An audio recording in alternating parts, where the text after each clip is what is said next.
Ever feel like you're arguing with yourself? Like there's a whole committee in your head just trying to pick out what to eat for dinner. It's funny you should say that. Really? Yeah, there's actually a new theory called us theory that suggests our minds aren't that different from a company. Okay, now that is interesting. A company.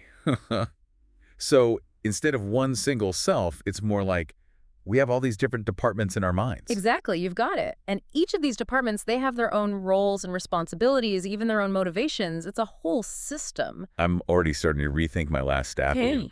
But seriously, Mhm. how does this mind as a company thing actually work? Well, think about it. We have parts of ourselves that process emotions, right? Parts that make decisions, parts that handle memories. Us theory would say each of these is like its own department with its own set of priorities. Makes sense. So if my emotions are a department, is there like a director of feelings running the show?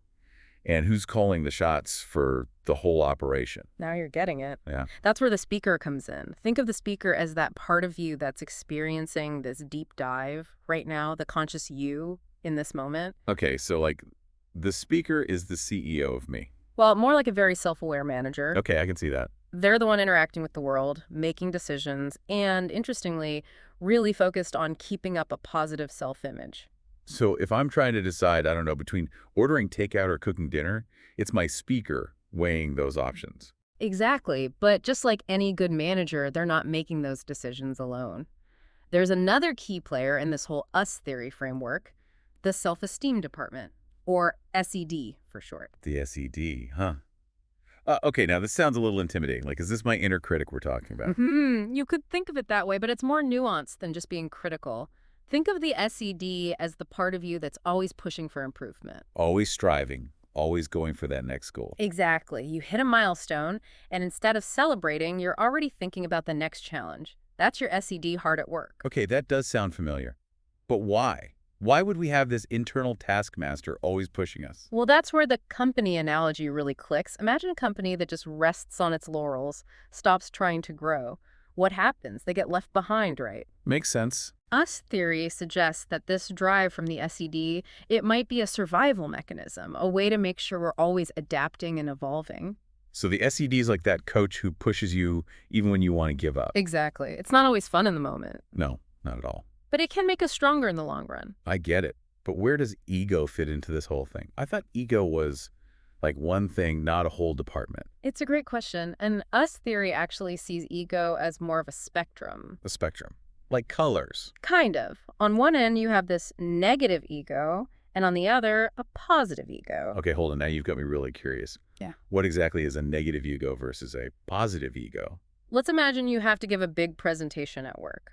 Your negative ego might say, what if you mess up? What if people don't like it? Trying to protect you from feeling bad. Oh, that sounds really familiar. Right. It's focused on you, on avoiding risks, maybe even prioritizing your comfort over what's best for, in this case, the company. So if the negative ego is all about playing it safe, what about the positive ego? That sounds a bit more, I don't know, encouraging. It can be. Imagine that same presentation. Now, your positive ego might say, this is your chance to shine, show everyone what you can do. It's all about achieving those big goals, even if it means pushing yourself to the limit. Okay, but that also sounds a little intense, like workaholic territory. Yeah. And here's the thing. Both extremes can actually be kind of detrimental. Really, so it's not about choosing one or the other. Right. Us theory suggests that we should aim for this balance, a neutral ego. Neutral ego. So that's like the sweet spot between, screw it, I'm staying home and I'm going to conquer the world. Exactly. It's about being aware of our needs and limitations, but also being willing to step up and contribute to something bigger than ourselves. This is fascinating stuff. Yeah. But how do we actually cultivate this neutral ego? Is it just willpower? Like telling those other voices to chill out? If only it were that easy. Willpower alone can only get us so far, right? Sadly, yes. This is where another really interesting part of us theory comes into play. It's the part that can help us find that sweet spot, that balance. Okay, I'm listening. It's called the advisor. And it's probably one of the most intriguing aspects of this whole theory. The advisor. Okay, now that's a name that sparks curiosity. Who is this advisor, and how do we get them on our speed dial? Have you ever had that gut feeling, like a deep inner knowing, even if you couldn't explain it? Oh yeah, totally. Like when you just have a feeling about something, but you're not sure why. That's your advisor at work. It's that intuition, that voice of wisdom that seems to come from somewhere beyond our everyday thoughts. So if the speaker is like the manager, is the advisor like our board of directors or something? Offering guidance from a higher level? That's a great way to think about it. Us theory suggests that the advisor has access to a much wider range of information. It's almost like tapping into our subconscious, Hmm. or what they call the deck. The deck. Yeah, that sounds mysterious. It's like a storehouse of all our experiences, all our insights, even the ones we've totally forgotten about. Wow, so the advisor has been taking notes this whole time, even on stuff we don't remember. Exactly. And they use all of that to guide us, even if we don't always get the why. It's like our own personal Yoda, but instead of living in a swamp, they're hanging out in our subconscious. Huh. I like that. But here's the thing, and this is really important. Us theory doesn't say the advisor is this all-knowing being who just gives us the right answers whenever we want. We have to work at that relationship. So it's a two-way street. How do we strengthen that connection then? Get the advisor on the group chat more often.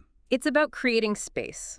The more we make time for introspection, for self-reflection, the stronger that connection with our advisor gets. So meditation, journaling, things like that. Exactly. It's about quieting the noise of the outside world so that inner voice can come through. Like clearing out the spam folder so the important messages can get through. But you mentioned earlier that even our intuition can be influenced by our ego. How does that work? I thought intuition was supposed to be like pure, unbiased. That's a common misconception.